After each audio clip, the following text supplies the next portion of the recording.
It is injurious, not injurious to the health, but injurious to the pocket. We can say. સૌ પ્રથમ તો આ cheating છે કે જ્યારે એને પ્યોર ઘી કહી અને પામોલીન ખવડાવવામાં આવે. રાઈટ. આપણે એવું સમજીએ છીએ કે આપણે ભાજી પાઉં બનાવે એના પર આટલું મોટું લોંદો બટરનું મૂકી દેવામાં આવે છે અને આપણે બટર ખાઈએ છીએ, પણ હકીકતમાં બહુ ઓછા કેસમાં આપણે ખરેખર બટર મળતું હશે. અચ્છા.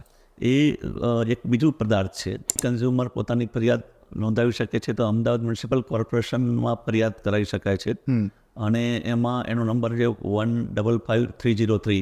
FSSAI લાઇસન્સ વગર તમે બિઝનેસ નથી કરી શકતા. ઓકે. અને FSSAI લાઇસન્સ બે પ્રકારના હોય છે. FSSAI એ ઘણા બધા પ્રોએક્ટિવ એજ્યુકેટિવ પ્રોગ્રામ બી કરે છે. કારણ કે મને ખ્યાલ છે કે અમે એક એવું પ્રયાસ કર્યું કે લોકોને પિનલ એક્શન લેવાની જગ્યાએ એમને ટ્રેનિંગ આપીએ. તો લો ગાર્ડન વિસ્તારમાં અમે એને ટ્રેન કર્યા. ઓકે. જે લોકો ફૂડના લારી ગલ્લાવાળા કહેવાતા. લારી ગલ્લા એટલે એકદમ નિમ્ન સ્તરની વાત થાય અને એમાં તો લોકો એક્સપેક્ટ એવું કરે કે આમાં તો કશું હાઇજિન હોય બી નહીં. તો તમને શું લાગે છે ફૂડ ઇન્ડસ્ટ્રીમાં આફ્ટર 10 યર મતલબ કેટલો પાર્ટ છે જે ફ્રોઝન ઇન્ડસ્ટ્રી કવર કરશે? અને બહુ મોટું પાર્ટ કરશે, એ સાચી વાત છે. બેસ્ટ બિફોર લખે, કાં તો એક્સપાયરી ડેટ લખે, કાં તો યુઝડ બાય લખે છે. તો આ ત્રણ જે પેરામીટર લખેલા છે એનો મિનિંગ શું છે? પહેલાં તો ફૂડ કે જે આપણા અસ્તિત્વનો એક ઇમ્પોર્ટન્ટ પાર્ટ છે. From beverage to food consumption, supply ચેઇનના દરેક તબક્કે તેની સલામતીની ખાતરી કરવી એ આપણી અને ગવર્મેન્ટની ખૂબ જ મોટી જવાબદારી છે. નમસ્કાર, હું છું Raj from Radical Techart, your process automation strategist. આજે આપણી સાથે જે food analyst and ex quality manager of public health laboratory of Ahmedabad municipal corporation sir Atul Soni, કે જેમને 37 વર્ષનો એક્સપિરિયન્સ છે ફૂડ ક્વોલિટી ટેસ્ટિંગમાં. ફૂડ સેફ્ટી શું છે, ખોરાકમાં ભેળસેળ કઈ રીતે થઈ શકે છે અને સરકાર આ બધા માટે શું એક્શન લઈ રહી છે અને જાગૃત નાગરિક તરીકે આપણે શું કરી શકીએ તે જાણીએ અતુલ સર પાસેથી. કેમ છો અતુલભાઈ? નમસ્કાર. નમસ્કાર. વેલકમ અમારા રેડિકલ ટોક શો પર. સરસ, થેન્ક યુ. તમારું હાર્દિક સ્વાગત છે. સો આજનો જે ટૉપિક છે એ પહેલાં તો ટૉપિક એવો છે કે જે લોકોને કોઈ જ અવેરનેસ નથી ફૂડ એન્ડ ડ્રગ સેફ્ટી માટે.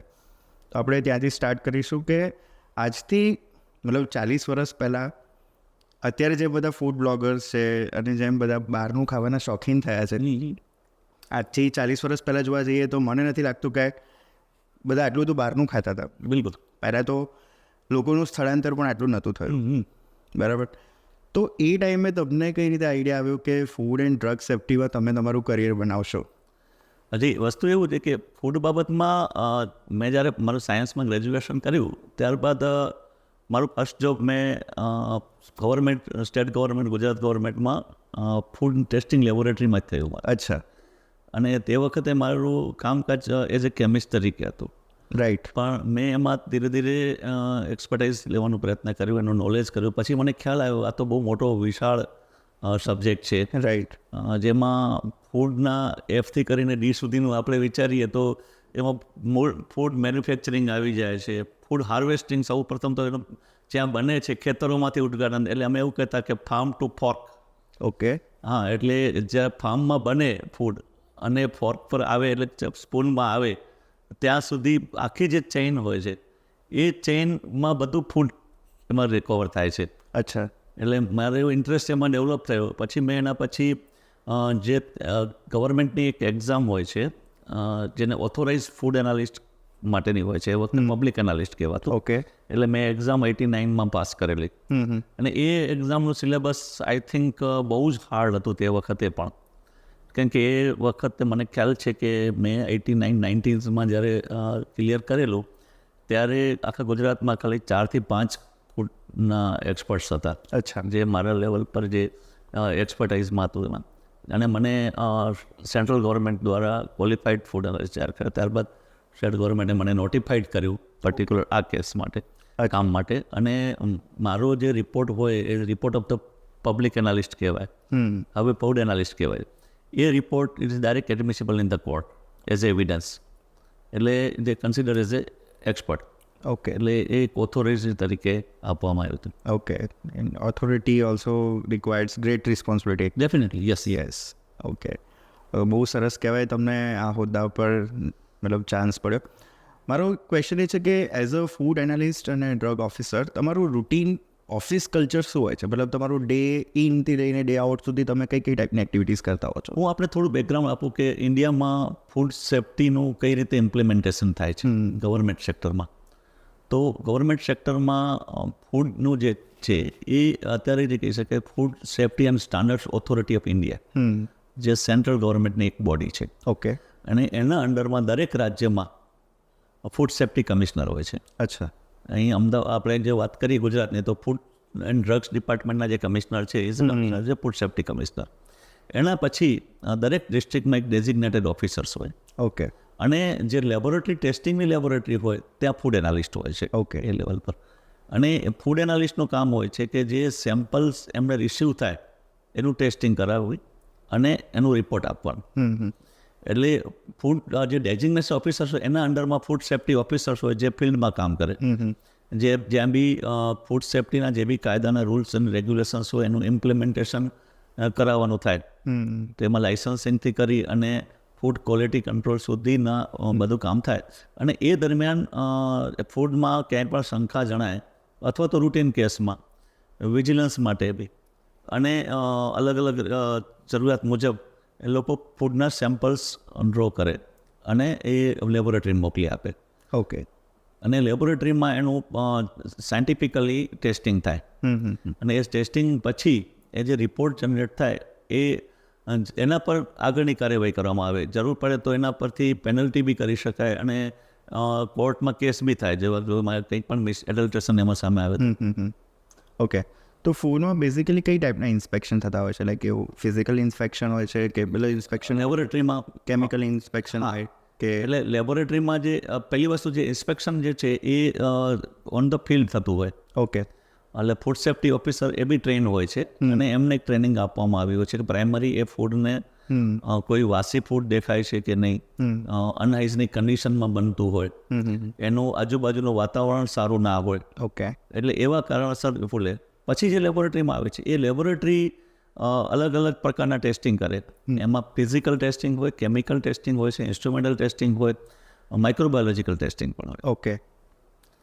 તો તમારા આટલા એક્સપિરિયન્સ પરથી તમે એવું કંઈ કહી શકો અમારા વ્યુઅર્સને કે ધારો કે એમને ઇન્સ્પેક્શન કરવું હોય કે લાઈક ક્યાંય જમવા ગયા છે કે કોઈ પણ મતલબ કોઈ વસ્તુ પ્રોડક્ટ બાય કરી રહ્યા છે, તો એ ટાઈમે એમને કઈ ટાઈપના ઇન્સ્પેક્શન જે ચેકલિસ્ટ છે કે જે તરત જોઈને ડિસાઇડ કરી શકે કે આ પ્રોડક્ટ બરાબર યોગ્ય બહુ છે? સરસ પ્રશ્ન છે કે આજથી 40 વર્ષ પહેલાંની વાત કરીએ ત્યારે કદાચ આપણામાં એબિલિટી વધારે હતી આ. રાઈટ. કારણ કે તે વખતે માર્કેટમાં ફૂડ લિમિટેડ મળતું હતું.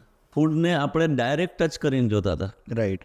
દાખલા તરીકે જ્યારે ઘીની ખરીદી કરતા તો ઘીની સુગંધ લેતા આપણે, ઘીનું ટેક્સચર કેવું છે એ જોતા, રાઈટ. અને ઓવરઓલ ઘી દેખાય કેવું છે, એનો કલર કેવું છે, આ ત્રણેય ટેસ્ટિંગ તો આપણે જાતે જ કરી લેતા હતા.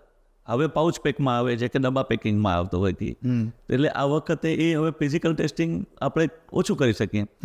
પરંતુ એના માટે મેઇન વસ્તુ એ થાય છે કે જ્યારે બી કોઈ પણ ફૂડ ખરીદી કરવામાં આવે ત્યારે સૌથી પહેલાં તો એ જોવું જોઈએ કે જ્યાં બને છે એ સિચ્યુએશન કેવી છે. જો એ તૈયાર ફૂડ આપણી સામે તૈયાર થતું હોય કે કોઈ રેસ્ટોરન્ટમાં તૈયાર થતું હોય તો રેસ્ટોરન્ટની સ્થિતિ કેવી છે. ઓકે. એકચ્યુઅલી એક તો હું ઘણા વખતથી આનો પક્ષધર રહ્યો છું કે રાઇટ ઓફ ઇન્ફોર્મેશન મુજબ એ જે રાઇટ ઓફ કન્ઝ્યુમર બી છે અને એ કન્ઝ્યુમરને એ રાઇટ હોવું જોઈએ અને ખરેખર તો રાઇટ આપવામાં બી આવેલ છે કે કન્ઝ્યુમર પોતાનું ફૂડ તૈયાર થતું જોઈ શકે. રાઈટ. મોટાભાગની હોટલોમાં, રેસ્ટોરન્ટ્સમાં નો એડમિશન બોર્ડ મારેલા હોય કિચન બાજુ, પણ હવે ધીરે ધીરે એક કન્સેપ્ટ ઓપન કિચનનું ડેવલપ થઈ રહ્યું છે. હવે સારા સારા રેસ્ટોરન્ટ્સમાં કદાચ ગ્લાસ મૂકીને કે સેપરેટ કરીને પણ આપણે જોઈ શકીએ કે એની અંદરની કન્ડિશન કેવી છે. કારણ કે આપણા ઘરનું રસોડું જેવું હોય એટલીસ્ટ એવું તો હોવું જોઈએ. રાઈટ. નોટ બેટર તો, પણ એ ઘણી વખત એવું નથી હોતું કારણ કે ત્યાં ને ત્યાં જ મેન્યુફેક્ચર જ્યાં ફૂડ બનાવતા હોય, રસોઈ બનતી હોય ત્યાં જ કચરો ફેંકેલો હોય, વાસી બધું ત્યાં જ પડેલું હોય. બીજું જે સૌથી વધારે આમાં ફૂડ સેફ્ટીમાં જે છે કે ફૂડનું સ્ટોરેજ કેવું છે. અચ્છા. કેમ કે ફૂડ સ્ટોરેજ થાય છે ને એની પૂરેપૂરી અસર ફૂડના ક્વોલિટી પર પડે છે. હવે જે ફૂડ પેરિશેબલ છે એટલે કે જે બગડી જાય એવું ફૂડ હોય તો એવા ફૂડને એના નિયત કરેલા ટેમ્પરેચર પર મેન્ટેન કરવું જોઈએ. એટલે કે જે રેફ્રિજરેશનની જરૂર હોય ત્યાં રેફ્રિજરેશન ડીપ રેફ્રિજરેશન જરૂર હોય તો ડીપ રેફ્રિજરેશન કરવું મળે. તે ઉપરાંત કદાચ વેરહાઉસમાં કે ગોડાઉનમાં બી જો કાચો માલ રાખવામાં આવ્યો હોય તો એને પણ કોઈ પણ જાતના બહારના કોન્ટામિનેશન ના થાય. અચ્છા. ખાસ કરીને જીવાત ના લાગે. ઇવન કોઈ ઉંદર કે એનું એક્સક્રીટા છે એના પર ના પડવું જોઈએ. કેમ કે એ થાય તો અલ્ટિમેટ જે કન્ઝ્યુમર છે એને એ ફૂડની અસર થવાની છે. રાઈટ. એટલે કન્ઝ્યુમર માટે બી એ વસ્તુ બહુ જરૂરી છે કે ફૂડ સારું બને અને સારી જગ્યાએથી વેચાય. ઓકે, તો આના માટે મતલબ ગવર્મેન્ટ શું કરે છે? લાઈક ફિઝિકલ ઇન્સ્પેક્શન માટેની ડ્રાઈવ તમે ચલાવો છો કે કઈ ટાઈપનું હોય છે? તો બિલકુલ ફૂડ સેફ્ટી જે ઓથોરિટી છે એમના અંડરમાં જે લાઇસન્સ અપાય છે. સૌ પ્રથમ તો જ્યારે લાઇસન્સ કન્ડિશનમાં આપેલી હોય છે તો જ્યારે લાઇસન્સ આપવામાં આવે ત્યારે જોવામાં આવે છે કે એની કેપેસિટી છે એ જગ્યા પર એ જગ્યા પરની હાઇજેનિક કન્ડિશન છે કે નહીં. ઓકે. અને એ જગ્યા પર જોયા પછી જ્યાં જે મોટું મેન્યુફેક્ચરિંગ થાય છે, બલ્કમાં જ્યાં ફૂડ બને છે ત્યાં એને સ્ટ્રિજન્ટલી જોવામાં આવે. ત્યારબાદ ફૂડ સેફ્ટી ઓફિસરની ડ્યુટી હોય છે કે એમને ઇન્સ્પેક્શન કરતા રહેવું જોઈએ છે અને જરૂર જણાય તો સેમ્પલ લઈ અને ફૂડ પાડવા. અને અલગ અલગ સમયે ફૂડના ડ્રાઈવ પણ થતા હોય છે. ગવર્મેન્ટની સૂચના હોય છે એ મુજબ. ઓકે. ખાસ કરીને ફેસ્ટિવ સિઝનમાં ફેસ્ટિવલ ટાઈમે શું હોય છે કે એકસાથે લોકો બહાર વધુ ખાય છે. આમે હવે આજકાલ બહાર ખાવાનું ચલણ બહુ જ વધતું જાય છે. તો જ્યારે બહાર લોકો ખાતા હોય ત્યારે એમ દરેક જગ્યાએ તો કન્ઝ્યુમર પોતે જોઈ શકતો નથી. એટલે એ ડ્યુટી ગવર્મેન્ટની બને છે. રાઈટ. કે એને એ જગ્યા પરનું ઇન્સ્પેક્શન થાય અને સારી રીતે ત્યાં થાય. ઓકે, મારો એક ક્વેશ્ચન એ છે કે ફૂડ એડલ્ટ્રેશન એટલે કે ખોરાકમાં થતી ભેળસેળ, તો એમાં તમે મને બેઝિક એક્ઝામ્પલ આપી શકો કે અત્યારે જે બલ્ક મેન્યુફેક્ચરિંગ થાય છે, જે ટ્રેન્ડમાં લાઈક કોઈ ગ્રેવી છે તો કાં તો પછી કોઈ ઓઇલ છે કાં તો ઘી છે, તો એમાં કઈ ટાઈપનું મિક્સચર એ લોકો કરે છે કોસ્ટ કટિંગ માટે? કેમ કે એ કસ્ટમરને જાણવું આજે મને એવું લાગે છે બહુ જરૂરી છે કયા ટાઈપના ખાદ્ય પદાર્થોમાં એ લોકો કેમિકલ સાઇડ કરે છે જેના કારણે ઘણા બધા રોગો થઈ શકે છે. તો તમે એવું કોઈ એક્ઝામ્પલ આપો કે જે મતલબ કસ્ટમરે બિલીવ પણ ના કર્યું હોય કે એના ફૂડમાં આ વસ્તુ નાખેલી હોય છે ને એના કારણે એને આ ટાઈપના રોગો થઈ શકે છે. હું આપણે જે વાત કરું કે ફૂડ સેફ્ટીમાં જે બેઝિકલી વસ્તુ જે છે એ તો ફૂડનું ક્વોલિટી સારું હોવું જોઈએ. Right. It should be safe also. Safety અને સ્ટાન્ડર્ડ્સ બંને છે એમાં. અને સૌ પ્રથમ તો અનહાઇજેનિક હોય કોઈ બી ફૂડ જ્યાં બનતું હોય જો એ જગ્યા અનહાઇજેનિક હોય તો એ માઇક્રોબાયોલોજીકલ ટેસ્ટમાં ફેલ થાય.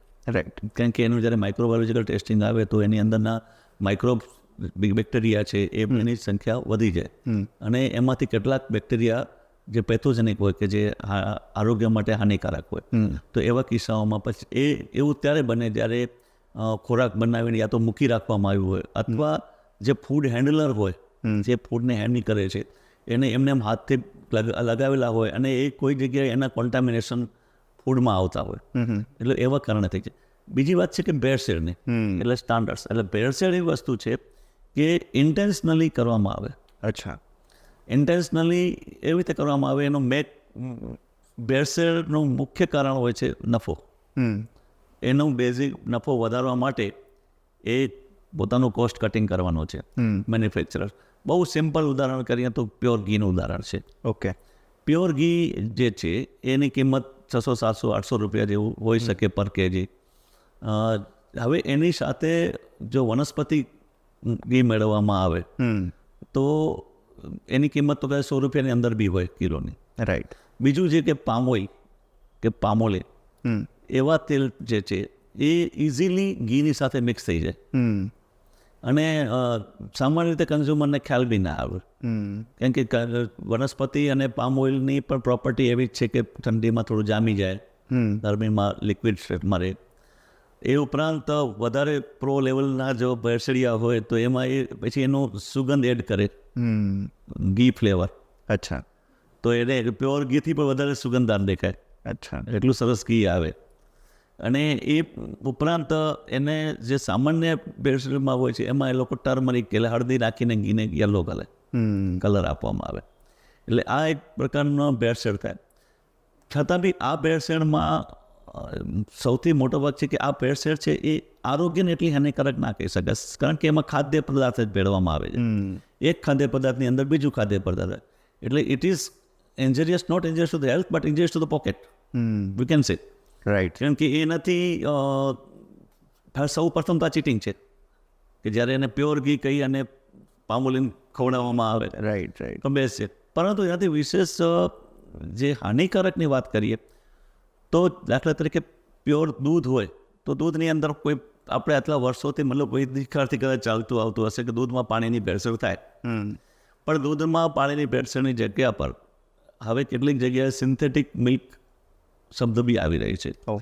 સિન્થેટિક મિલ્ક એટલે એવું મિલ્ક જે લેબોરેટરીમાં તૈયાર કરવામાં આવે અથવા તો જે મેન્યુફેક્ચરને ત્યાં તૈયાર કરવામાં આવે, બનાવવામાં આવે દૂધ, એટલે એવા દૂધમાં શું હોય છે કે યુરિયા ખાતરનો ઉપયોગ કરવામાં આવે, સુગર નાખવામાં આવે, એમાં મિલ્ક ફેટની જગ્યાએ એટલે કે ઘીની જે પાક છે એની જગ્યા પર પામોલીન કે બીજા કોઈ તેલ મિક્સ કરવામાં આવે અને એનો ગોળ એવી રીતે બનાવવામાં આવે સોલ્યુશન કે જે જસ્ટ લાઈક એ મિલ્ક.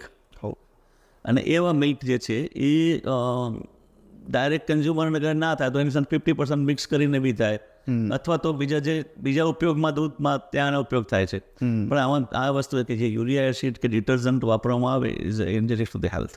અચ્છા. એટલે આવા ટેસ્ટિંગમાં જોઈએ છે કે જ્યારે આવું જોવા મળે ત્યારે it is ઇન્જરિયસ two the health, અને એમાં કાયદા મુજબ સજાની પણ બહુ જોગવાઈ છે. અચ્છા. બીજો એક ક્વેશ્ચન એ છે કે આજકાલના જે યંગસ્ટર્સ છે અને ખાસ કરીને નાના કિડ્સ, એ લોકોને બટર અને ચીઝ બહુ ભાવે છે, બરાબર? તો તમે એવું કહી શકો કે બટર અને ચીઝમાં આજકાલ કઈ ટાઈપની ભેળસેળ થાય છે?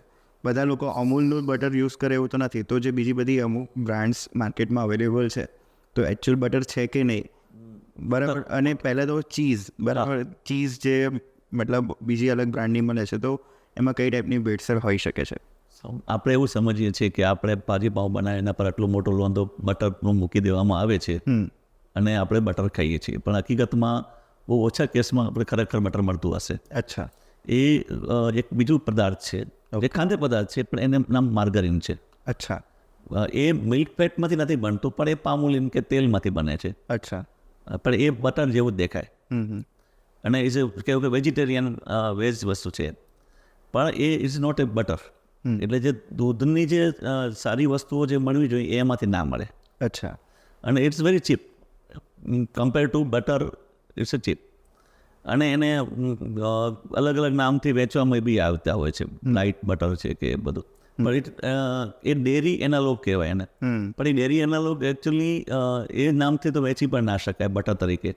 ચીઝ હોય તો ચીઝમાં પણ એવી રીતે થઈ શકે છે, પણ એને ચીઝ તરીકે તમને વેચે છે કે તમે બટર ભાજી પાઉં આપો છો કે ચીઝમાં સેન્ડવિચ આપો તો તમને you are expected two get the pure cheese, right? પણ એ જગ્યા પર ઘણી બધી જગ્યા પર આ વસ્તુ થઈ રહી છે. એટલે એવા સંજોગોમાં એક બાજુ એવું છે કે એ જો માર્ગારીન એઝ એ માર્ગારીન કોઈ ખાતું હોય, પોતાના ચોઈસ છે, તો ઇટ્સ ઓકે, રાઈટ? કે ભાઈ મારે પામોલીનમાંથી બનાવેલું બટર ખાવું છે, એવું તો બટર એ તો કોઈ ખાતું નથી. એટલે એ લોકો સાથે છેતરપિંડી છે. Right right. કેમ કે જ્યારે બટરના નામથી આપણે ગમે તે વસ્તુ ખવડાવી દે કોઈ, તો એ છે. પણ એથી વિશેષ તો આપણે જે કિડ્સની વાત કરી કે બાળક, તો સૌથી વસ્તુ અગત્યની એ છે કે આપણે જે બહાર ખાવાનું અને ફાસ્ટ ફૂડ ખાવાનું જે ચલણ વધ્યું છે ને, itself injurious to the health. કદાચ સારું હોય તો પણ, કેમ કે જે એની અંદર સૌથી મેક્સિમમ ફેટ, સુગર અને કાર્બોહાઈડ્રેટ, આ ત્રણેય વસ્તુ એક્સેસ પ્રમાણમાં હોય છે. જે એમને લેવું જોઈએ એનાથી વિશેષ પ્રમાણમાં હોય છે. એના કારણે આજે વજન વધારે હોવાના, ઓબેસિટી હોવાનું, પછી બાળકો વધારે પડતા ચંચલ થઈ જવાના, અને એની હાઇપર એક્ટિવિટી થઈ જાય છે. રાઈટ. એટલે એ બધા એના કારણો હોય છે. આજે વિદેશમાં, પશ્ચિમ અમેરિકા વગેરે જોઈએ તો obesity is a big problem. એટલે ઓબેસિટી એટલી બધી વધી ગઈ છે કે જેનું કારણ કે એટલું બધો ફાસ્ટ ફૂડ પર જ જો આપણે ડિપેન્ડ કરીએ તો બેલેન્સ ડાયટ ના મળે. રાઈટ. સેકન્ડ થિંગ છે કે જે કેમિકલ્સ વપરાય છે, ધો ઇટ ઇઝ પરમિટેડ ને બી પરમિટેડ, પણ હવે ફૂડ ટેકનોલોજી આગળ વધતા જે ફાસ્ટ ફૂડ બને છે, કોઈ પાસ્તા બનતા મેક્રોની બને કે કોઈ બી પદાર્થ બને છે, એને લોંગ ટર્મ માટે રાખવાનું, એને પર્ટિક્યુલર પ્રકારનું ટેક્સચર મળે, એને પર્ટિક્યુલર પ્રકારનો કલર મળે, એટ્રેક્ટિવ હોય, બને ત્યારે એટ્રેક્ટિવ લાગે, ફ્લેવર્સ હોય, તો આ બધા માટે કેમિકલ્સ ઉપયોગ કરવામાં આવે છે. અચ્છા. લાઈક કે પ્રિઝર્વેટિવ્સ યુઝ કરવામાં આવે છે. તો પ્રિઝર્વેટિવના કારણે એ preservative is one type of chemicals. Unless કે it is natural preservative use કરી શકે. આપણા બાપ દાદાઓ કરતા હતા નેચરલ પ્રિઝર્વેટિવ.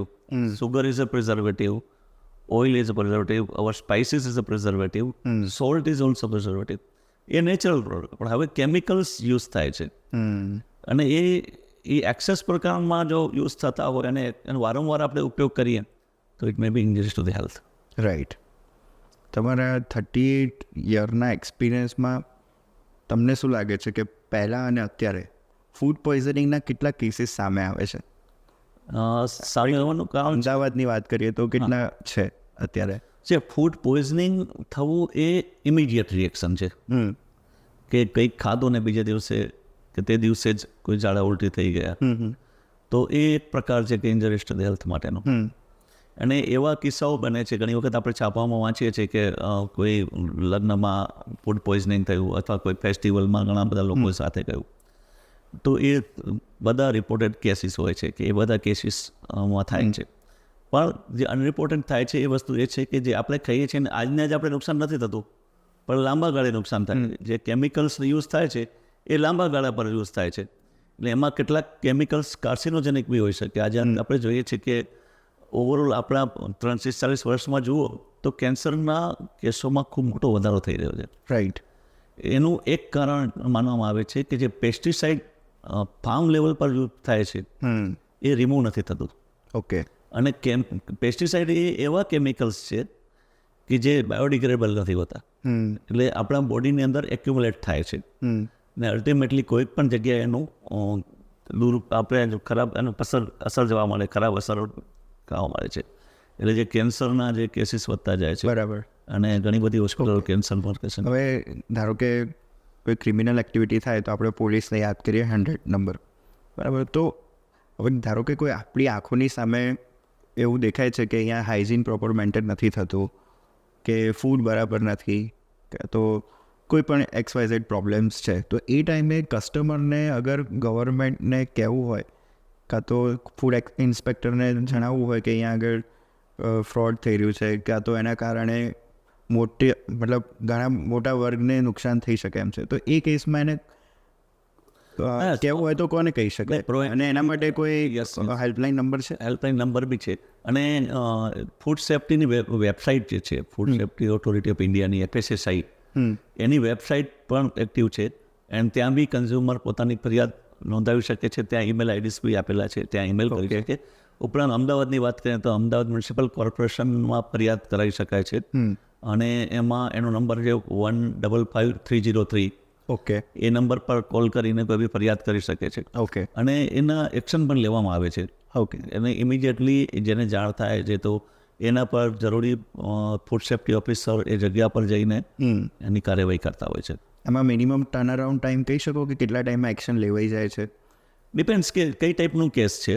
ઓકે. હા, જનરલ કોઈ એવું કે મોટી જગ્યા પર કંઈ સામાન ભેળસેળ થઈ જ રહી છે એવું કંઈ હોય તો નેક્સ્ટ ડે સુધી થઈ જાય. પણ એવું રેસ્ટોરન્ટમાં જ કંઈક થઈ રહ્યું હોય તો બની શકે કે 1-2 કલાકમાં જો ઓફિસ ટાઈમમાં હોય તો આવી બી જાય છે. અમદાવાદ કોર્પોરેશન પૂરતો તો મને ખ્યાલ છે. બરાબર છે. હવે આજકાલ જે નવા બધા જે એન્ટરપ્રિનર્સ છે અત્યારે ફૂડ બિઝનેસમાં વધારે લાગે છે. અને તમે જોશો અમદાવાદમાં સિંધુ ભવન રોડ ઉપર છે કે કોઈ પણ હાઈવે પર સારા ઘરના લોકો તરત જ નવો બિઝનેસ સ્ટાર્ટ કરે છે. અને એ લોકોને કદાચ ફૂડ ગાઈડલાઇન્સની જરા પણ ખબર નથી, હાઇજીન કઈ રીતે મેન્ટેન કરવું. એ લોકો બલ્કમાં મેન્યુફેક્ચરિંગ કરે છે તો એ વખતે સ્ટોરેજમાં એમને શું ધ્યાન રાખવું જોઈએ, કદાચ એ પણ અવેર નથી. તો આ જે નવા એન્ટરપ્રિનર્સ છે તો ગવર્મેન્ટ એના ઉપર કોઈ એક્શન કેમ નથી લેતી? કદાચ લે છે તો અમને લોકોને ખ્યાલ નથી.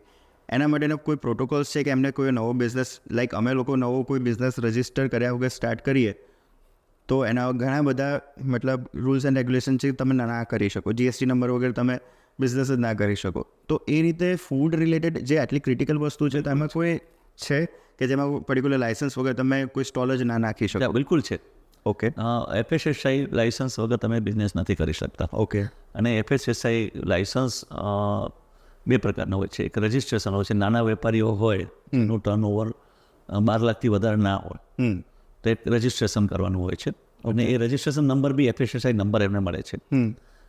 અને મેન્યુફેક્ચરર્સ હોય અથવા તો 12 લાખથી વધારે ટર્નઓવર હોય તો એને લાઇસન્સ લેવું પડે છે, અને એ લાઇસન્સ કન્ડિશન્સ પણ એને ફોલો કરવાની હોય છે. ઓકે જેમાં હાઇજેનિક અને મેન્યુફેક્ચરિંગમાં ક્લિયરન્સ બધું એમાં આવ્યું છે. એક્શન તો જે લેવાના હોય છે લેવા, પણ એ હિસાબે FSSAI ઘણા બધા પ્રોએક્ટિવ એજ્યુકેટિવ પ્રોગ્રામ બી કરે છે. ઓકે દરેક જણ માટે જે મેન્યુફેક્ચરિંગ યુનિટ છે એમાં કોઈ એના સ્ટાફમાંથી કે અથવા તો એમના પાર્ટનરમાંથી કોઈને ફોસ્ટેકની ટ્રેનિંગ લેવાની હોય છે. અચ્છા ફૂડ સેફ્ટી માટેની જે ટ્રેનિંગ છે એ એમને, અને એ ટ્રેનિંગ અવારનવાર અલગ અલગ જગ્યાએ એના ટ્રેનિંગ પાર્ટનર દ્વારા યોજાતી હોય છે, અને એમાં એ બધું જ શીખવાડવામાં આવે છે. આ ઉપરાંત અમે પણ કન્ઝ્યુમર સેફ્ટીના હિસાબે ઘણી વખત વોલન્ટરીલી બી એવા સેમિનાર્સ કરતા હોઈએ છીએ, અને એ નાના શોર્ટ ટર્મ કોર્સિસ બી હોય છે. ઘણી બધી જગ્યાએ ફ્રી બી હોય છે ઓકે કે જે લોકોને ઇન્ટરેસ્ટ હોય તો અલગ અલગ સબ્જેક્ટ પર કે ફૂડ સ્ટોરેજ કઈ રીતે કરવાનું હોય છે, ફૂડ મેન્યુફેક્ચરિંગ વખતે તમારે કયા કયા વસ્તુનું ધ્યાન રાખવાની, એ તમારું જે પ્રેમાઇસીસ છે કેવું હોવું જોઈએ, એ દરેક સબ્જેક્ટ પર ટ્રેનિંગ થાય છે. તે ઉપરાંત ફૂડ પેકેજિંગ, ફૂડ પેકેજ કેવું હોવું જોઈએ, એના પર લેબલ હોય તો લેબલ પરની કઈ કઈ વસ્તુઓ એમાં હોવી જોઈએ કમ્પલસરી. તો આ બધા પણ એક ફૂડ સેફ્ટી છે. અને ફૂડ સેફ્ટી સ્ટાન્ડર્ડ ઓથોરિટીની જે વેબસાઇટ છે એ પણ બહુ ડાયનામિક વેબસાઇટ છે. એના પર બધી જ વસ્તુ આપવામાં આવેલી છે. ઓકે હા, એટલે મારી સલાહ એવું છે કે જેમને બી ફૂડ બિઝનેસ કરવું હોય અથવા એ લાઈન પર જવું હોય તે કંઈક, તો એ સૌપ્રથમ ફૂડ સેફ્ટી ઓથોરિટીની જે વેબસાઇટ છે એનું સારો અભ્યાસ કરે, અને આવા જે ટ્રેનિંગ થતા હોય એ ટ્રેનિંગમાં પણ એમને લેવું જોઈએ. બિઝનેસ મોટો છે બિઝનેસ, કારણ કે કન્ઝ્યુમર નવા જનરેટ થઈ રહ્યા છે. જે પેલા ઘરે ખાતા હતા એ બી હવે બહાર ખાતા થઈ ગયા છે. રાઈટ તો મોટો કન્ઝ્યુમરનું આખું વર્ગ એક તૈયાર થઈ ગયું જે બહાર ખાય છે. તે ઉપરાંત ઘરે પણ બહારથી મંગાવીને ખાય છે, જે પેલા ભાગ્યે જ થતું એમ. રાઈટ એટલે એક ઇન્ડિયામાં તો વસ્તી અમે વધારે છે અને પોપ્યુલેશન એટલી બધી હોવાને અને મધ્યમ વર્ગ પણ બહુ મોટો હોવાથી આ ટ્રેન્ડ જે નવું સેટ થઈ રહ્યું છે ઇઝ ઓલ્સો એક one type of challenge to the government sector also, કે કેટલા બધા લોકો મેન્યુફેક્ચરિંગ કરે છે. અનલાઇક વેસ્ટર્ન કન્ટ્રી કે અમેરિકા જેવો તો તમારે ત્યાં ચેઇન ઓફ ધ સ્ટોર્સ હોય, એક મેકડોનાલ્ડ્સ છે કે સબવેઝ છે, તો એક જ ચેઇન દરેક જગ્યા પર હોય. એટલે આપણે ત્યાં એવું નથી. આપણે ત્યાં એક રીતે સારું છે, કારણ કે આપણે ઇન્ડિયા છે ઇઝ અ વાઇબ્રન્ટલી કલ્ચરલી વાઇબ્રન્ટ. તો આપણે ફૂડનો ટેસ્ટ દરેક પ્રાંતનો, દરેક એરિયાનો, દરેક મેન્યુફેક્ચરનો કંઈક અલગ હોય છે, જે યુનિક હોય છે. તો એ વાઇબ્રન્સી ખોવાની નથી, કારણ કે જો આપણે ચેઇન ઓફ ધ સ્ટોર્સ કરીએ, કારણ કે મને ખ્યાલ છે કે અમે અમદાવાદમાં એક પ્રયોગ કરી જોયો કે અમે એક એવું પ્રયાસ કર્યું કે લોકોને પિનલ એક્શન લેવાની જગ્યાએ એમને ટ્રેનિંગ આપીએ. તો લો ગાર્ડન વિસ્તારમાં અમે એને ટ્રેન કર્યા. ઓકે જે લોકો ફૂડના લારી ગલ્લાવાળા કહેવાતા. લારી ગલ્લા એટલે એકદમ નિમ્ન સ્તરથી વાત થાય, અને એમમાં તો લોકો એક્સપેક્ટ એવું કરે કે આમાં તો કશું હાઇજેનિક હોય બી નહીં. પણ એને અમે અને ગવર્મેન્ટ, સ્ટેટ ગવર્મેન્ટ અને મ્યુનિસિપલ કોર્પોરેશન એમાં હું સુપાયેલા હતા. એટલે અમે એક ટ્રેનિંગ પ્રોગ્રામ તૈયાર કર્યો. આ લોકોને અમે કમ્પલસરી એક ટ્રેનિંગ લેવાનું કહ્યું, અને એમાં અમે એમના જ વિસ્તારમાં પહેલાં એમને ઓફિશિયલ ટ્રેનિંગ આપી, પછી એમના વિસ્તારમાં એમને ત્યાં જઈને સમજાવ્યું કે ભાઈ તમે જે હાથેથી કરો છો એમાં તમારે હેન્ડ ગ્લોવ્સ પહેરવા જોઈએ, કેપ લગાવવું જોઈએ. અને ધીરે ધીરે કારણ કે જે બિહેવિયરલ ચેન્જ હતું, એટલે એને ધીરે ધીરે અમે એને મોનિટરિંગ કર્યું, ઇવોલ્યુટ કર્યું, અને એક સારું પરિણામ બી આવ્યું કે હવે સારા ઘરના લોકો બી ત્યાં કોન્ફિડન્સ સાથે કે એમાં એના બિઝનેસનો બી વધારો થયો. રાઈટ એટલે એવા પ્રયોગો કરીને જ્યારે નરેન્દ્ર મોદી સાહેબ અહીંયા CM સાહેબ હતા ત્યારે ગુજરાતના, ત્યારે એમણે આ બધી વસ્તુઓમાં એમનું બી મેન્ડેટ એવું હતું કે ભાઈ આપણે જે ઇન્ડિયાનું જે કલ્ચર છે ફૂડ, એને મારી નાખવાનું નથી. એટલે અનલાઇક અધરવાઇઝ આપણે શું થશે કે આપણે ચેન ઓફ ધ સ્ટોર્સ જ જોઈ શકશું. રાઈટ. એટલે તમને બ્રાન્ડ ટેક્સ્ટ બધી જગ્યાએ એક જ સરખું મળશે. એટલે આપણે એમને ટેસ્ટ સાચવી રાખીએ, કારણ કે જે એક લારી પર ફૂડ બને છે એનું ટેસ્ટ એવું હોય છે કે અવિસ્મરણીય હોય ઘણી વખત, કે આપણે ખ્યાલ જ યાદ રહી જાય કે આ દુકાન પર કે આ લારી પર આપણે આ ફૂડ ખાધું હતું. તો એમની યુનિકનેસ છે ને એને સાચવી રાખવાની છે. They are master in taste making. Right. May be not in hygiene. અને ઘણા બધા એના કારણો હોય, સોશિયો ઇકોનોમિકલ કારણો હોય. તો એ કારણોને અભ્યાસ કરી એમને બને એટલીસ્ટ એમાં મદદરૂપ થઈ, એને એજ્યુકેટ કરી અને એ કર્યું. એના પછી આ જે આખું જે પ્રોજેક્ટ હતું નેશનલ લેવલ ગયા પછી મોદી સાહેબના માર્ગદર્શન હેઠળ હવે આખા ઇન્ડિયામાં ક્લીન ફૂડ સ્ટ્રીટ હબ જે ટાઈપનો પ્રોજેક્ટ ચાલે છે, જેમાં દરેક શહેરમાં દરેક ડિસ્ટ્રિક્ટમાં એવા ક્લીન ફૂડ હબ, દાખલા તરીકે સૌથી પહેલું હબ બન્યું એ કાંકરિયા અમદાવાદમાં બન્યું. That was the neat and clean. એનું થર્ડ પાર્ટી ઓડિટ કરવામાં આવે, એનું ઓડિટ થાય અને એના માર્ક્સ બને કઈ રીતે થાય, અને એ આખી પ્રોસીજરને બહુ જ ઓથેન્ટિકલી સાયન્ટિફિકલી કરી અને એક એના પછી હજી આતે જોયું અલગ અલગ સિંધુ ભવન ઉપરના જે જોઈન્ટ્સમાં ઘણા બધા એકસાથે લોકો એક જ પ્રિમાઇસીસમાં દે છે, એ કન્સેપ્ટ પણ એના પરથી જ આવેલું. અચ્છા. કે જેના કારણે એક જ જગ્યાએ ટ્રેનિંગ આપી અને એક જ સરખી રીતે ઇમ્પ્રૂવ થાય. તો કન્સેપ્ટ ધીરે ધીરે આખા ઇન્ડિયામાં બી થયું છે. રાઈટ. કે અનલેસ કે એને આપણે બંધ કરી દઈએ, એવું આમાં શું છે કે પહેલાં આવી પેલી વસ્તુ કે પિનલ એક્શનમાં તો એને સીલ કરી દો, બંધ કરી દો, ધંધો છોડી દો, પણ it is not a solution. બરાબર છે. હવે આજકાલ આપણે જોઈએ છે કે લાઈક હેવમોરના છોલે પૂરી આપણે ખાઈએ છીએ, તો ક્યાંક ને ક્યાંક એવું છે કે છોલે ફ્રોઝન હોય છે, ઇવન પૂરી પણ ફ્રોઝન હોય છે. તો આવી ઘણી બધી આઇટમ છે, લાઈક બર્ગર છે તો એની ટિક્કી ફ્રોઝન આવે, ફ્રેન્ચ ફ્રાઈઝ છે તો ફ્રાઈઝ ફ્રોઝન આવે. તો તમને શું લાગે છે કે ફૂડ ઇન્ડસ્ટ્રીમાં આફ્ટર 10 યર મતલબ કેટલો પાર્ટ છે જે ફ્રોઝન ઇન્ડસ્ટ્રી કવર કરશે? અને બહુ મોટું પાર્ટ કરશે, એ સાચી વાત છે. કારણ કે ફૂડમાં ટેકનોલોજીનું ડેવલપમેન્ટ બી સાબુ થઈ રહ્યું છે. એટલે આપણો જે હેતુ હતો કે ફૂડને આ ફૂડ જે છે એ દરેક વધારે જગ્યા પહોંચી શકે, વધારે લોકો સુધી પહોંચે, એ ટેસ્ટ વધારે લોકો સુધી પહોંચે. તો એને કયા રીતે શું પ્રોસીજર કરવાથી એ ફૂડનો ટેસ્ટ જાળવી રાખી અને વધુ લોકો સુધી પહોંચાડવો, એટલે એના પાર્ટ રૂપે આ ફ્રોઝન પણ એક પાર્ટ છે.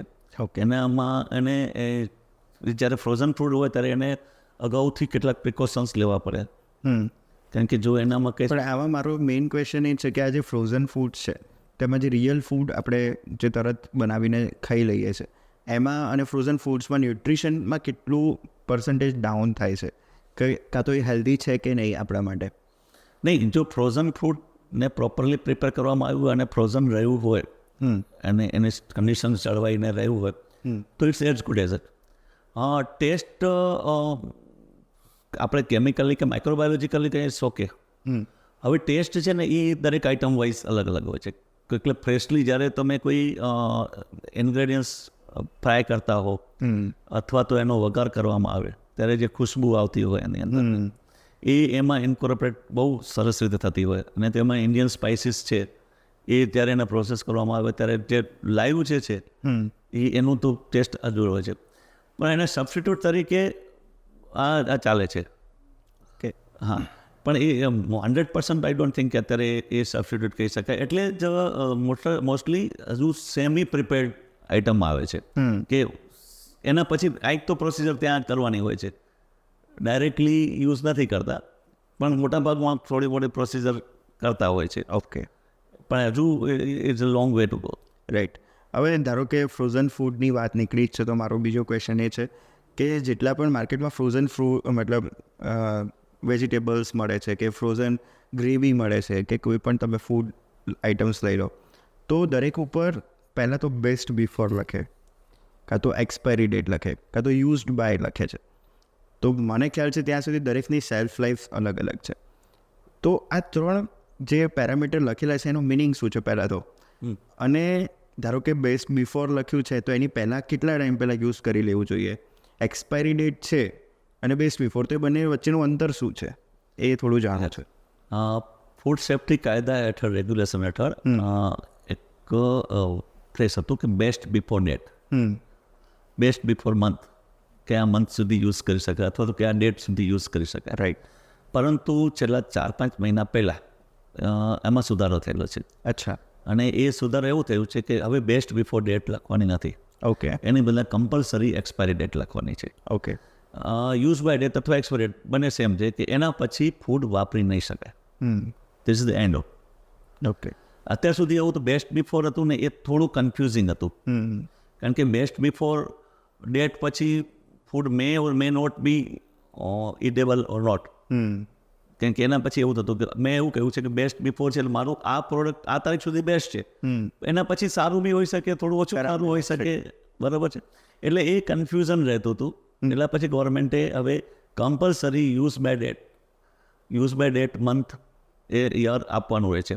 એને કારણે એવું થયું કે જે લોકોનો એવું હતું કે પોતાની સેલ્ફ લાઈફ જે શેલ્ફ પર રહી શકે પ્રોડક્ટ, એની એ શેલ્ફ લાઈફ નક્કી કરતી વખતે સપોઝ 3 months હોય તો જાન્યુઆરીથી માર્ચ પણ એને એમ લખવું પડશે કે માર્ચ 24 સુધી રહી શકશે. એટલે લોકોને ઇઝીલી ખ્યાલ આવ્યો કે આ માર્ચ પછી મારે નથી વાપરવાનું. એટલે બેસ્ટ બિફોર ડેટમાં એવું થતું હતું કે 6 month એટલે એને પહેલાં જોવું પડે મેન્યુફેક્ચરિંગ ડેટ ક્યારે 6 month ક્યારે થયા છે. પણ એ છે અને પેરિશેબલ જે આઈટમ હોય, જે બગડી જઈ શકે એવી આઈટમ હોય, એમાં મેન્યુફેક્ચરિંગ ડેટ નાખવી પડશે, not only month and year. Okay. અને એમાં યુઝ બાય ડેટ અથવા એક્સપાયરી ડેટ એ બી એને ડેટ આપવી પડે. સપોઝ કે ફર્સ્ટમાં બનાવ્યું છે અને 5 દિવસ બરાબર તો અપ ટુ 5th સુધીની ડેટ આપવાની રહેશે. એટલે લોકો ઇઝીલી જોઈ શકે કે આ ફૂડ જે છે એ આના પછી યુઝ નથી જ કરવાનો. ઓકે. ખાસ કરીને મિલ્કમાં આપણે સવારે જોઈએ છીએ તો એના પર લખેલી આવતી હોય છે. ઓકે. ઘણી વખત કેવું થાય છે કે કોઈ સ્ટોર ઉપર આપણે ધારો કે આઈસ્ક્રીમ લેવા જઈએ છીએ, બરાબર, તો આઈસ્ક્રીમમાં એક્સપાયરી ડેટ લખેલી છે જૂન મંથની, અને હવે એમાં ખાલી 2 દિવસ બાકી હોય, તો તમારું શું સજેશન છે કે લેવાય કે ના લેવાય? ના લેવાય. ઓકે. એટલા માટે તો આ ટાઈમે જ્યારે અમે વેન્ડર જોડે એવું કહીએ કે એક્સપાયરી ડેટ ઉપર નજીક છે 10 દિવસ કે 5 દિવસ, તો એની જે આર્ગ્યુમેન્ટ છે એવું કહે છે કે ના તમે યુઝ કરી શકો છો, તો એ તમારી શું સલાહ શું કરવું જોઈએ? એવું હોય છે કે યુઝ બાય ડેટ છે ને એ મેક્સિમમ પીરિયડ ઓફ ટાઈમ છે જ્યાં સુધી યુઝ કરી શકાય. યુઝ બાય ડેટ એના પછી તો બિલકુલ કરી શકાતું નથી. પણ એ જે કોમન સેન્સ એવું વિચારીએ કે ભાઈ આપણે ત્યાં સુધી નથી જવું. રાઈટ. કે 10 તારીખ સુધી છે તો આપણે 10 તારીખના જ પૂરું થઈ ગયું એવું નહીં માની, 8 તારીખ પછી ના લે. કંઈ કે કન્ઝ્યુમરની ચોઈસ છે. વેચનારને કદાચ ઇન્ટરેસ્ટ હોય વેચી દેવાનો, પણ જો કન્ઝ્યુમરમાં અવેરનેસ હોય તો ભલે થિયોરિકલી કરી એ વસ્તુ છે કે 10th ડેટ સુધી એ ઇટ્સ ઓકે એમ બિલીવ કરવામાં આવે છે. પણ આ બી હોઈ શકે છે કે એ ફૂડની કોઈ બી તારીખ આપેલી છે ત્યાં સુધી એ ફૂડ સારું રહે એની જવાબદારી પણ મેન્યુફેક્ચરની જ છે, અથવા તો જે વેચાણ કરે છે એની જવાબદારી છે. બરાબર. કે એના પછી એ ફૂડ વેચી શકાતું જ નથી. ઓકે. બરાબર છે. હવે ધારો કે જે નાની નાની પ્રોડક્ટ્સ છે કે જેની પ્રાઇસ અરાઉન્ડ 100 to 200 રૂપીસ છે, તો ઘણી વખત મોટા મોટા જે સુપર સ્ટોર્સ છે તો એમના ઓનર્સ કાં તો એ લોકો એવું કરી શકે કે એક્સપાયરી ડેટ ચેન્જ કરીને તમને મટીરિયલ આપે? નહીં, it's not allowed. Not allowed, but એવું થઈ રહ્યું છે માર્કેટ. હા, એવું બની શકે છે, એમ થાય છે. એ ઉપરાંત એ લોકો મોટા સ્ટોર પર એવું તમને ઘણી વખત જોવા મળશે કે એ લોકો ઓફર આપતા હોય છે. રાઈટ. ઓફર એટલા માટે બાય 1 get 1 ફ્રી અથવા તો સમ પર્સન્ટેજ ડિસ્કાઉન્ટ આપે. એ એમને એક્સપાયરી પહેલાં એ માલને રિમૂવ કરવાનું હોય છે. કારણ કે જો it is illegal, it is legally કહી શકાય છે, પણ ડેટ ચેન્જ કરવી કે લેબલ ચેન્જ કરવું કે દેટ ઇઝ ઇલીગલ પાર્ટ. એટલે એ તો નોટ એલાઉડ. પણ તમે એનું સ્ટોર તમે ખાલી કરવા માટે કે તમારું ઇન્વેન્ટરી ખાલી કરવા માટે યુઝ કરી શકે. ઓકે. તો આમાં અત્યારે મતલબ આર્ટિફિશિયલ ઇન્ટેલિજન્સનો જમાનો છે, તો એવું કંઈ થઈ શકે કે લાઈક નાની નાની પ્રોડક્ટ્સ છે બટ સ્ટીલ જ્યારે જોવા જઈએ ઓલ ઇન્ડિયા લેવલ પર તો 1 કરોડમાં આઉટલેટ્સ મતલબ SKU જનરેટ થઈ શકે, તો એમાં કોઈ કંપની એવું કરી શકે લાઈક પાર્લેજીનું બિસ્કિટ છે તો એની ઉપર QR કોડ હોય અને એને તમે સ્કેન કરીને ચેક કરી શકો કે એની મેન્યુફેક્ચરિંગ ડેટ રિયલ કઈ છે, જે સીધી મેન્યુફેક્ચરર જોડેથી જ તમને ડેટ મળે? એ થઈ શકે કદાચ હવે પછીના સમયમાં એ વસ્તુ એ લેવલ પર આવી શકે છે. અને આવે તો સારું છે. બિકોઝ તો જો આવું થશે તો મને એવું લાગે છે કે ઘણા બધા મતલબ જે સુપર સ્ટોર્સના ઓનર્સ છે કાં તો જેમને ફ્રોડ કરવું છે ત્યાં જ અટકી જશે, કેમ કે સીધું બારકોડ સ્કેન કરીને કોઈ ચેક કરી શકે છે કે એક્સપાયરી ડેટ ના થઈ શકે. કે આ તો એ ભૂસી નહીં શકે. આમાં એક ચેલેન્જ એવું છે રાજ કે આપણે ઇન્ડિયાની અંદર બિગ મેન્યુફેક્ચરર્સ છે એનાથી વધારે બહુ સ્મોલ મેન્યુફેક્ચરર્સ છે કે એ સમ ટાઈપ ઓફ અનઓર્ગેનાઇઝ સેક્ટર બહુ મોટું છે. હા. અને ઓર્ગેનાઇઝ સેક્ટર હવે મોટું થઈ રહ્યું છે, મોટા મોટા બ્રાન્ડ્સ ને મોટા MNCs ને એમાં આવી રહ્યા છે. પણ મેનવાઇલ એ બી સાચું છે કે એટલા બધા નાના લોકો બી છે. તો બીજું ફરી બીજી એક વસ્તુ આવે કે ભાઈ નાના લોકોને પછી કોઈ સફર ના કરે. ઓન ધ કોન્ટ્રી એવું છે કે જ્યાં નાનું ઓછા પ્રમાણમાં બને છે એ ફ્રેશ વધારે હોય છે, કારણ કે એમની પાસે ઇન્વેન્ટરી રાખવાનું એટલું બધું જગ્યાએ બી નથી હોતી અને એનું એટલું ટાઈમ બી એના માટે નથી હોતું. રાઈટ. એટલે આપણે કહ્યું છે ઘણી વખત એવું કે તાજું ક્યાંક ખોરાક બનતું હોય ને એ આપણે લઈએ, ભલે નાની લારી હોય પણ આપણે એક વસ્તુ ગરમા ગરમ બને છે, તાજું બને છે, નજર સામે બને છે, એની તો ઇન્વેન્ટરી નથી જ. રાઈટ. એટલે આપણું કોન્ફિડન્સ એવો વધારે આવે. હવે એઝ અ ફૂડ એનાલિસ્ટ મતલબ તમારી જે જોબ છે બહુ જ ક્રિટિકલ છે, તો તમને આજ સુધી કઈ ટાઈપના ચેલેન્જીસ આવ્યા છે? કોઈ વાર એવું થયું છે કે મતલબ કોઈ મોટી બ્રાન્ડ છે ત્યાં આગળ ગવર્મેન્ટની રેડ પડી છે અને ફાઇનલ ઓથોરિટી તમારી જોડે છે અને ઓનરનો કોલ આવ્યો હોય, તો એવા કોઈ કેસીસ આજ સુધી બન્યા છે? અને એ ટાઈમમાં એઝ અ ટીમ ગવર્મેન્ટ એ કઈ રીતે હેન્ડલ કરે છે આ ટાઈપની કોન્ટ્રોવર્સી? બિલકુલ. આમાં શું છે, જો કે લેબોરેટરીની તો બી જે જવાબદારી છે એ સેકન્ડરી છે, કારણ કે ફર્સ્ટ તો જ્યાંથી સેમ્પલ લેવાય છે તે જ વખતની છે, એટલે એ વખતે પણ પ્રેશર આવતા હોય છે. હું એવું નહીં કહું કે નહીં આવતા જ હોય છે. એના પછી જે લેબોરેટરી પર આવે છે ત્યાં સુધી તો એ વસ્તુ છે કે એ લેવલ પર આવી ગયેલું હોય છે. મોસ્ટ ઓફ કેસમાં લેબોરેટરીમાં કશું થઈ શકતું નથી, કેમ કે લેબોરેટરી તો ડેટા પર કામ કરે છે. રાઈટ. એના જે કંઈ ટેસ્ટિંગના ડેટા હોય તો એ ડેટા પર એની આખી સિસ્ટમ ડેવલપ કરેલી છે. મારા લેબમાં જે એવું અમે double blind system sample coding કરતા. અચ્છા. કે એક વખત નંબર સેમ્પલ્સ જે ટેસ્ટિંગ પર આવે તો એ કઈ પાર્ટીનું લેવાયેલું છે એ લેબોરેટરી સુધી કોડ નંબરથી આવે, અને ફર્ધર જ્યારે ટેસ્ટિંગમાં જાય કેમિસ્ટ અથવા એનાલિસ્ટ પાસે કે માઇક્રોબાયોલોજીસ્ટ પાસે તો એને સેકન્ડરી પાછું કોડિંગ થાય, એટલે એનું જે ડાયરેક્ટ કોન્ટેક્ટ કટ થઈ શકે. બટ સ્ટીલ યસ કે એ ટાઈપના ભલામણો કે પ્રેશર્સ આવી શકે અને એ હેન્ડલ કરવાના હોય છે ડેફિનેટલી. બરાબર. કારણ કે આ જ્યારે આપણે ઇન્ડિયન સોસાયટીમાં રહેતા હોઈએ ત્યારે ના આવે એવું તો બને જ નહીં, અને એક્સપેક્ટ બી કરે લોકો, પણ મોસ્ટ ઓફ કેસીસમાં મેં જોયે છે તેવું લેબમાં તો શક્ય નથી હોતું. એક સ્ટેજ પહોંચી ગયા પછી તો ના થઈ શકે કશું. રાઈટ. હવે જે ફૂડ એન્ડ ડ્રગ ડિપાર્ટમેન્ટ છે ટોટલી ગવર્મેન્ટ હેન્ડલ કરે છે, અને જે રીતે મેં મારી જનરેશન જોઈ છે, મેં 3 ટેકનોલોજી બદલાતા જોઈ છે કે લાઈક મેં ફોન વગરની દુનિયા પણ જોઈ છે, ફોન આવ્યા પછીની દુનિયા જોઈ છે, કોમ્પ્યુટર સ્માર્ટ કોમ્પ્યુટર વખતેની દુનિયા પણ જોઈ છે. પણ ક્યાંક ને ક્યાંક લોકોને મનમાં એવું લાગે કે ગવર્મેન્ટ પણ પોતાનું અપડેશન કરે છે કે નહીં, કેમ કે આજના લોકો અને આજનો કસ્ટમર અને આજના વેન્ડર્સ એટલા સ્માર્ટ છે કે એમને ગવર્મેન્ટને પછી જો મેન્યુપ્યુલેટ કરવી હોય તો જો એમની પાસે ટેકનોલોજી નહીં હોય આજે તો કરી શકે છે. તો તમે મને કોઈ એવું એક્ઝામ્પલ આપી શકો કે જે ફૂડ એન્ડ ડ્રગ લેબમાં તમે કોઈ એવા એડવાન્સ મશીન્સ વસાવ્યા છે કે જેના કારણે મતલબ તમે આ બધું કંટ્રોલ કરી શકો? આજથી વર્ષો પહેલાંની વાત કરીએ તો તે વખતે લેબોરેટરી પાસે બજેટ જ નહોતું, એની પાસે બહુ લિમિટેડ પરમિશન હતી પૈસા વાપરવાની. એના સાધનો બી વર્ષોથી જે ચાલે આવતા એ અમે યુઝ કરેલા. મોસ્ટલી જે મેન્યુઅલ સિસ્ટમ પર ટેસ્ટિંગ થતું, ખાસ કરીને food safety and standards act બની, એ રેગ્યુલેશન બન્યા પછી જે ઓથોરિટીને યુઝ થયું, એના પછી દરેક લેબોરેટરીને સૌ પ્રથમ તો દરેક લેબોરેટરીને NABL એક્રેડિટેશન લેવું ફરજિયાત થયું. અચ્છા. એટલે લેબોરેટરીનું પણ પોતાનું સ્ટાન્ડર્ડ મેન્ટેન કરવું પડશે. For the laboratory report is the product. તો એને પોતાની પ્રોડક્ટ સુધારવા માટે અને સ્ટાન્ડર્ડાઇઝ કરવા માટે કમ્પલસરી હવે NABL એક્રેડિટેડ લેબોરેટરીઓ છે. યુ નો ધ NABL કે એ સ્ટાન્ડર્ડાઇઝ થઈ ગયું. બીજું કે એ કરવા માટે ખ્યાલ આવ્યું કે ભાઈ ઘણી બધી લેબોરેટરીઓ છે જે અંડર ડેવલપ છે, એની પાસે સાધનો નથી, મેન પાવર નથી. તો સેન્ટ્રલ સ્કીમ હેઠળ અને એફએસએસઆઈએ ઘણા બધા જ નાણાંઓ આપી રહ્યા છે.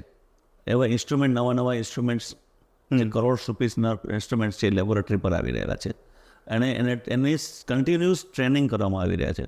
જે સ્ટાફ છે એની કન્ટિન્યુઅસ ટ્રેનિંગ થાય છે, જેને કારણે ટેકનોલોજીનો યુઝ કરવાનો ખ્યાલ આવે અમને. એટલે એક કન્સેપ્ટ ચેન્જ થઈ ગયું છે હવે. જે વર્ષો પહેલાં એવું હતું કે ભાઈ એ નેગ્લેક્ટેડ ડિપાર્ટમેન્ટની જેમ કે જ્યાં પડે છે ચાલે છે, ચાલતા હે. પણ હવે દરેક વસ્તુને એક સ્ટાન્ડર્ડ્સ લેવલ પર લઈ જવાની કોશિશ ચાલે છે. એટલે એને બી એક્રેડિટેડ લેબોરેટરી હોય તો એને અમુક વસ્તુઓ કરવી જ પડે, એના સ્ટાન્ડર્ડ્સ મેન્ટેન કરવું પડે. લેબોરેટરીને પણ અમુક તો એની પાસે એની કેપેસિટી હોવી જોઈએ.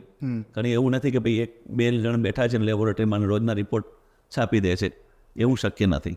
એટલે હવે જે છે એ લેબોરેટરી માટે બી ચેલેન્જ છે અને સતત અપડેશન, આનું એક જ ઉકેલ છે કે સતત અપડેશન થવું પડે ટેકનોલોજી સાથે. નવા ઇન્સ્ટ્રુમેન્ટ સાથે હવે અપડેશન થયું અને ગવર્મેન્ટ ઘણું બધું આપી રહી છે. ઓકે. તે ઉપરાંત ગવર્મેન્ટ ફરતી લેબોરેટરી, મોબાઈલ લેબોરેટરી બી ચાલુ કરેલ છે, જેને કારણે નાના વિસ્તારોમાં જઈ અને ત્યાં સ્થળ ઉપર જ પ્રાઇમરી ટેસ્ટિંગ કરે. અને એ ટેસ્ટિંગ કર્યા પછી કંઈ ડાઉટફુલ લાગે તો પછી લીગલી કે સેમ્પલ સેવને એટલે screening, one type of screening, કારણ કે ઇન્ટિરિયર પાર્ટ પર જવાનું છે તો એ બી ચાલે છે. એ ઉપરાંત કેટલીક પ્રાઇમરી કિટ્સ અમે બનાવેલી છે ને જે ગવર્મેન્ટે હવે યુઝ કરે છે. એ પ્રાઇમરી કિટથી કન્ઝ્યુમર પોતાનો ખ્યાલ રાખી શકે. કન્ઝ્યુમર ઓર્ગેનાઇઝેશન્સ છે, જ્યાં હોસ્ટેલ્સ છે કે જે મોટી જ્યાં ફૂડ વધારે બને છે, તો ત્યાં બી પ્રાઇમરી ટેસ્ટિંગથી એ જે મેન્યુફેક્ચર પાસેથી રો મટીરિયલ લે છે એ ખરેખર સારું છે કે નહીં, primarily they can know. Okay. હવે તમારા કરિયર રિલેટેડ વાત કરીએ તો એઝ અ ફૂડ એનાલિસ્ટ, મતલબ કોઈને બનવું છે તો એના માટે ગવર્મેન્ટની કોઈ સ્પેસિફિક એક્ઝામ છે કે જેને પાસ કરવાની હોય છે કે શું છે? હા, એટલે આ કાયદા હેઠળ, ફૂડ સેફ્ટી કાયદા હેઠળ બે એક્ઝામ હોય છે.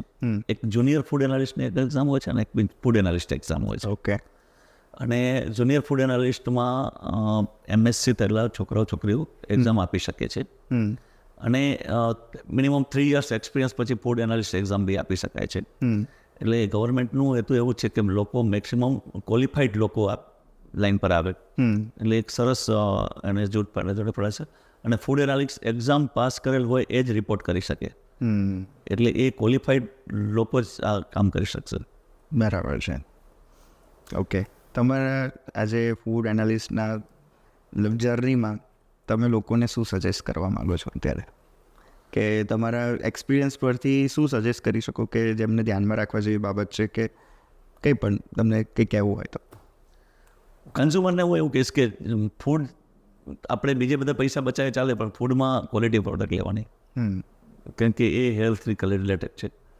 જે સ્ટાન્ડર્ડ કંપનીઓ છે જેનું બજારમાં રિપોર્ટ છે એની ક્વોલિટી સારી હોવાનું આપણે માની શકીએ છીએ. મરચાં મસાલાઓ છે તો લૂઝ લેવાની જગ્યાએ એગમાર્ક સાથેના પેક મસાલા લઈ શકાય.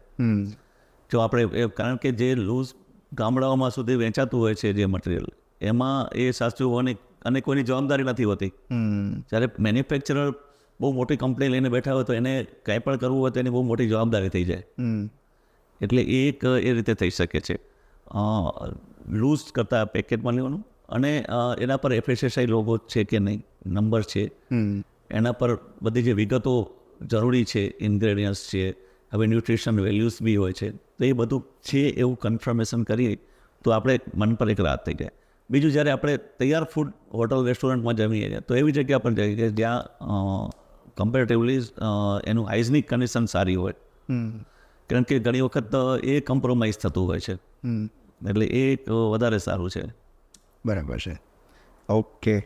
તો થેન્ક યુ સો મચ અતુલભાઈ, તમે અમારા સ્ટુડિયો પર આવ્યા અને તમારી ઘણી બધી ઇન્ફોર્મેશન એવી હતી કે જે ઓનલાઈન તો અવેલેબલ છે, પણ એને એક્સપિરિયન્સ સાથે લોકો સુધી પહોંચાડવી અને સમજાવી એ બહુ જ ઇમ્પોર્ટન્ટ છે. તો તમારું એક્સપિરિયન્સ શેર કરવા માટે ખૂબ ખૂબ આભાર. Thank you so much. Thank you.